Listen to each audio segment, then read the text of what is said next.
Assalamualaikum warahmatullahi wabarakatuh. Selamat sore dan salam sejahtera bagi kita semua. Pada kesempatan ini, saya akan mempresentasikan hasil analisis mengenai saham, obligasi, dan evaluasi portofolio sebagai bagian dari ujian akhir semester mata kuliah manajemen investasi. Sebelumnya, perkenalkan, nama saya Miftahul Sohatimah.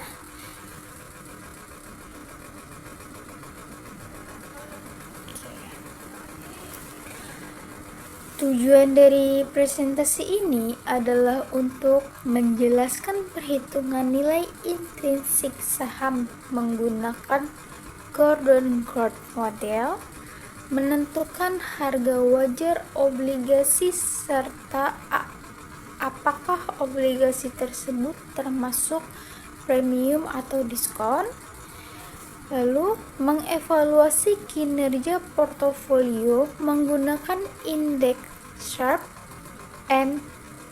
dan indeks Jensen, dan yang terakhir menarik kesimpulan apakah manajer portofolio telah bekerja dengan baik atau tidak. Presentasi ini dibagi menjadi 3 bagian utama, yaitu tentang analisis saham, analisis obligasi, dan evaluasi portofolio.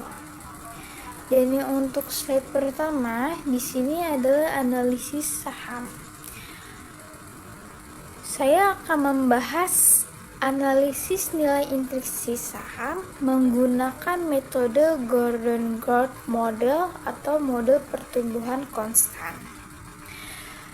Dari data yang diketahui di sini ada dividen saham atau D0 sebesar 2000. Lalu ada pertumbuhan dividen atau dengan lambang G yaitu 10%, lalu ada return disyaratkan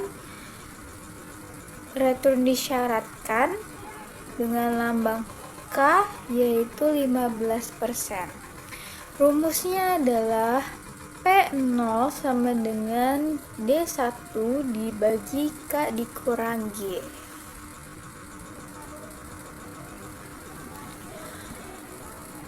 Untuk hitungannya yaitu langkah pertama hitungan dividen tahun depan yaitu D1. Di sini ada D1 sama dengan D0 dalam kurung 1 ditambah G sama dengan 2000 dikali dalam kurung 1 ditambah 0,10 sama dengan 2200. Lalu di hitungan kedua yaitu hitungan nilai intrinsik saham yaitu P0 sama dengan 2200 dibagi 0,15 dikurang 0,10 sama dengan 2200 dibagi 0,05 sama dengan 44.000. Nah, 44.000 ini adalah nilai intrinsik saham per lembarnya.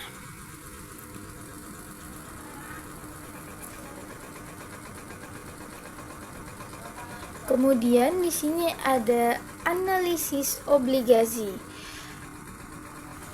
yaitu kita di sini menghitung tentang harga obligasi. Diketahui nilai nominal atau dilambangkan dengan FV yaitu 10 juta, lalu kupon yang dilambangkan kupon sama dengan 12% per tahun atau kupon tahunan dilambangkan dengan C yaitu 12% dikali 10 juta sama dengan 1.200.000. Lalu ada jangka waktu dilambangkan dengan N yaitu 5 tahun. Lalu ada tingkat bunga pasar yang dilambangkan R yaitu 10%. Untuk rumus harga obligasi yaitu P sama dengan C dikali 1 dikurang 1 ditambah R pangkat kurang N dibagi R ditambah FV dibagi 1 ditambah R pangkat N.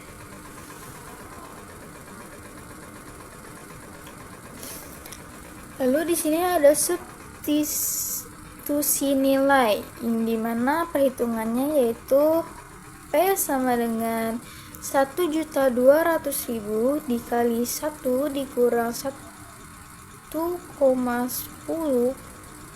pangkat 5 dibagi 0,10 ditambah 10 juta dibagi 1,10 pangkat 5. Itu di sini ada hitungan faktor juga, yaitu 1,1 pangkat 5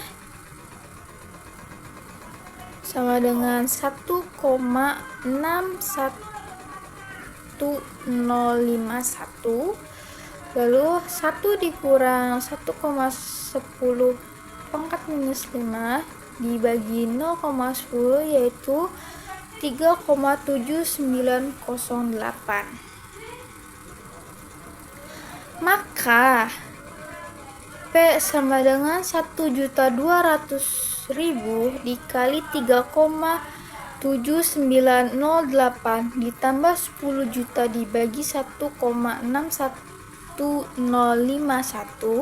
sama dengan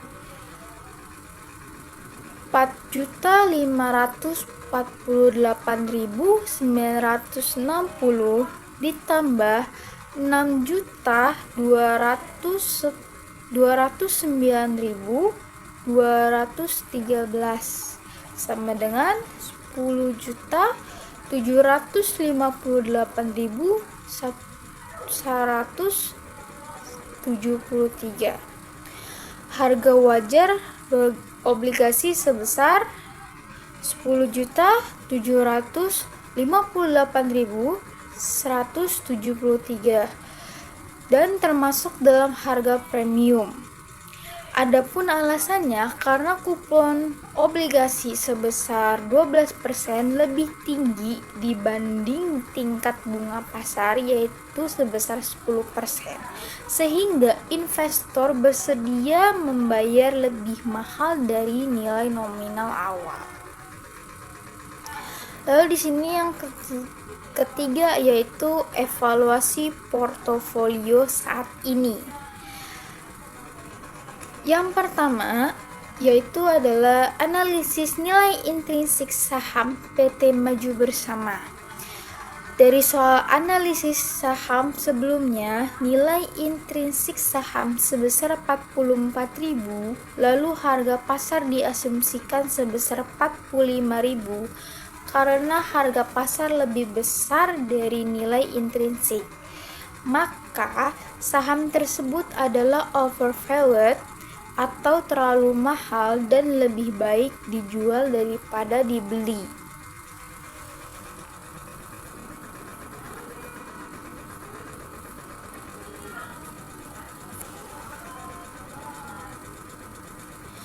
Yang kedua yaitu penilaian obligasi, apakah premium atau diskon. Karena kupon obligasi sebesar 12% ini lebih besar daripada bunga pasar yang 10% ini, maka investor bersedia membayar lebih mahal dari nilai obligasi, sehingga obligasi tersebut dijual pada harga premium. Hal ini dikarenakan jika kupon obligasi lebih besar daripada bunga pasar, maka harga obligasi adalah naik, yaitu premium. Jika kupon obligasi lebih kecil daripada bunga pasar, maka harga obligasi adalah turun atau diskon. Lalu ada evaluasi kinerja portofolio. Di sini diketahui beberapa datanya yaitu return portfolio atau RP yaitu 18%, return bebas resiko atau RF yaitu 6%, beta portfolio yaitu 1,2, lalu ada return market atau RM yaitu 14%, dan standar deviasi atau P yaitu 12%.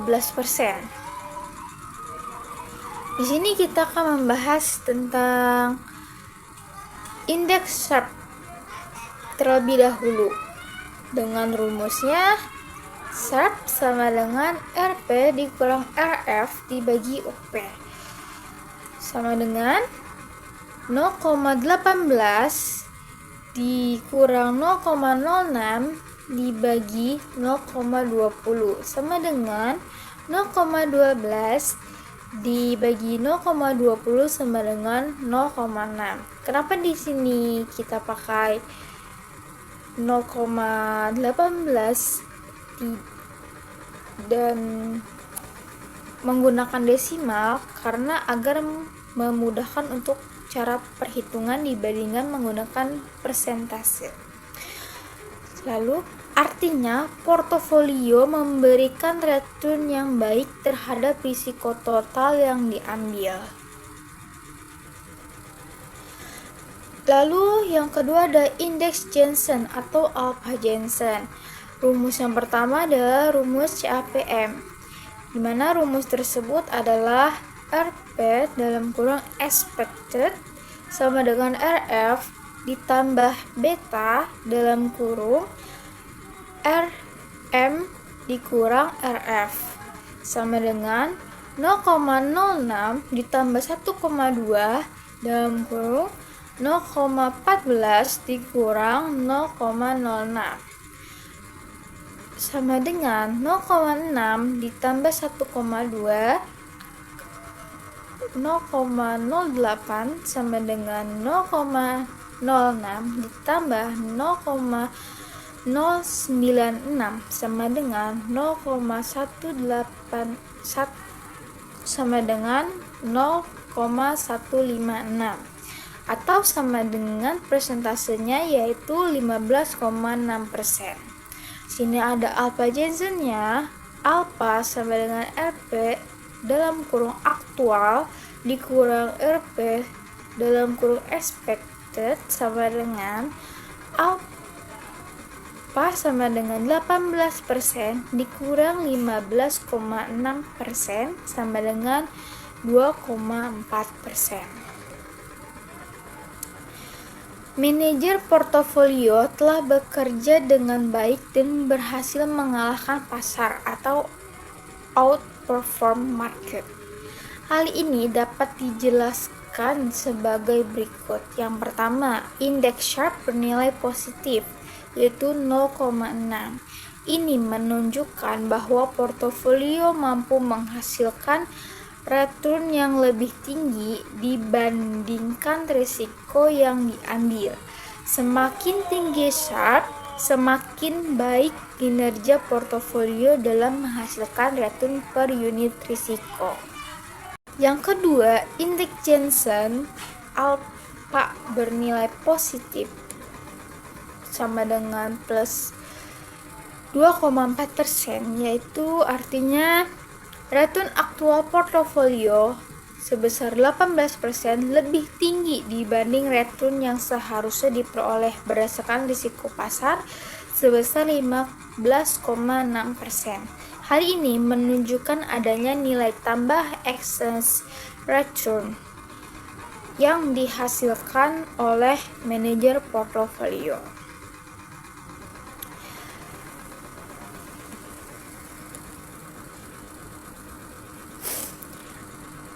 Dari seluruh analisis yang telah dilakukan, dapat disimpulkan bahwa nilai intrinsik saham sebesar 44.000 sedangkan harga pasar 45.000 sehingga harga saham berada pada kondisi overvalued atau tidak layak dibeli. harga obligasi sebesar 10.758.173 dan termasuk obligasi premium karena kupon lebih tinggi dibandingkan dengan bunga pasar. Lalu yang ketiga, portofolio A memiliki kinerja yang baik berdasarkan indeks Sharpe dan indeks Jensen yang bernilai positif. Dan yang terakhir, manajer portofolio berhasil mengalahkan pasar dan memberikan nilai tambah bagi investor. Demikian presentasi yang dapat saya sampaikan mengenai analisis saham, analisis obligasi, dan evaluasi portofolio.